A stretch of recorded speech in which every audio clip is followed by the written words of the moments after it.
everyone, welcome to our video. So in this video, the three of us, me, Meylina Indayanti, Earllen Febriane and Yuniarti Aryani are going to explain public goods and services based on chapter 3 of public economics. So let's dive right in.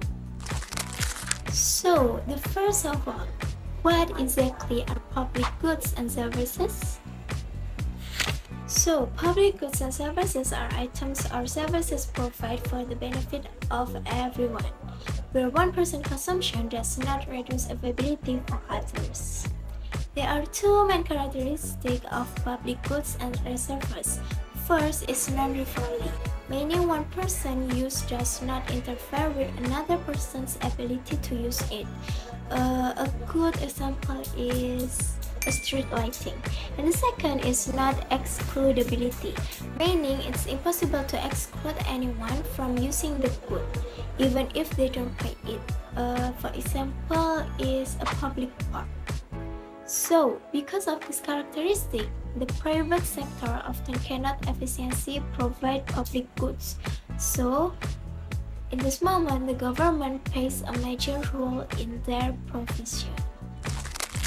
So next, let's talk about the types of public goods and services. Public goods can be divided into two categories. Pure public goods with fully met but characteristic.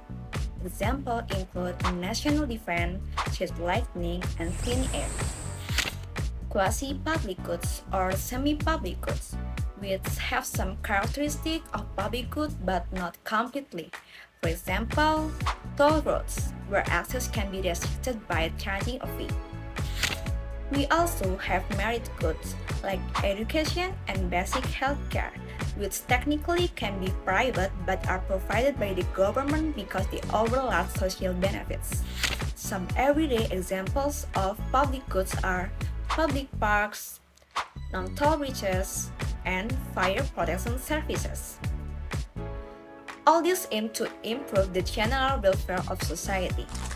Okay, now let's talk about something a little bit tricky but also super important. So we will talk about the challenges in providing public goods. So here's the deal. Public goods like street light, national defense, or clean air, everyone can enjoy them without paying directly. But here's the problem. Because they can't really stop people from using them, even if they don't pay, we still run into what's called the free rider problem. Imagine you and your friends are supposed to buy a pizza, but one of your friends say that, hey, if I don't pay for the pizza, but I still get a slice of pizza. But imagine if that still on a national scale. So for things like public parks or clean air, that's the free rider problem. People want the benefits, but they don't want to pay for them. So what's happened? Well, private companies usually don't want to deal with this. Why? Because they can make a profit if everyone's using the service for free.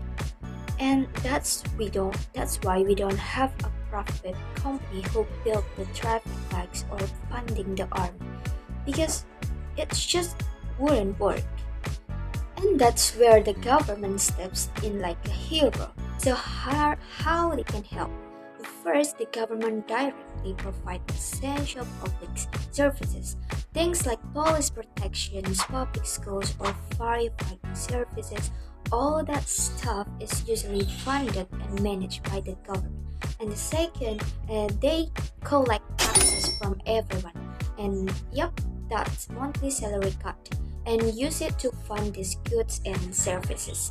That way, even if some people fight for free, the system still works overall. And the third, they also team up with the private sector through something called public-private partnerships, and that's basically like saying, hey, let's work together for something useful for the people. And example might be when the governments partner with a company to build toll roads or waste management system. Now, even though the government plays that big go if it doesn't mean like everything runs perfectly. They still have to make that smart choice because money, of course, is limited. So they have to make sure that spending is efficient, means that it's not wasted and also fair. So no group of people feels left or treated unfairly. So that's our quick explanation about public goods and services. From their definition and types to the challenges in providing them. We hope that this video helps you to understand the concept more easily, and don't forget to like, comment, and subscribe for more educational content. Thank you for watching. I'll see you next time. Bye bye.